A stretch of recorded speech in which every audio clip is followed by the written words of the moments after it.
18 வயதுக்கு மேல் யாருக்கும் ஆதார் கிடையாது என்று மாநில அரசு அதிரடியாக அறிவித்துள்ளது. இது தொடர்பான முழு விவரங்களை இந்த வீடியோவில் பார்க்கலாம்.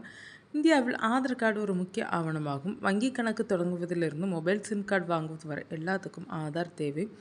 இது மட்டுமின்றி ஹோட்டல்களில் அறை எடுத்து தங்குவது என அனைத்துக்கும் ஆதார் அவசியமாகிறது. இந்த நிலையில் அசாமில் சட்டவிரோதமாக குடியேறுவதை தடுக்கும் நோக்கில் முதல்வர் ஹிமந்தா பிஸ்வா சர்மா அரசு ஒரு பெரிய முடிவை எடுத்துள்ளது. அதன்படி மாநிலத்தில் 18 வயதுக்கு மேற்பட்டவர்களுக்கு இனி புதிய ஆதார் அட்டை வழங்கப்படாது என அறிவிக்கப்பட்டுள்ளது. சட்டவிரோதமாக குடியேறியவர்கள் ஆதார் போன்ற முக்கிய ஆவணத்தை பெறுவதை தடுக்க இந்த முடிவை அமைச்சரவை எடுத்துள்ளதாக முதல்வர் ஹிமந்தா பிஸ்வா சர்மா இன்று தெரிவித்தார். அதாவது ஒருவருக்கு அத்தியாவசிய தேவையின் அடிப்படையில் ஆதார் அட்டை தேவைப்பட்டால் மாவட்ட ஆட்சியர் மாநில அரசுக்கு பரிந்துரை செய்ய வேண்டும். அதன் பிறகு விண்ணப்பதாரர் தகுதியானவரா என்பதை அரசு தீர்மானிக்கும். சில மாவட்டங்களில் ஆதார் பதிவு 100% தாண்டிவிட்டது. இப்படி கூடுதலாக ஆதார் அட்டை பெறுபவர்கள் யார் என்பதை நாங்கள் கண்டறிய வேண்டும் என முதல்வர் ஹிமந்தா பிஸ்வா சர்மா கூறியுள்ளார்.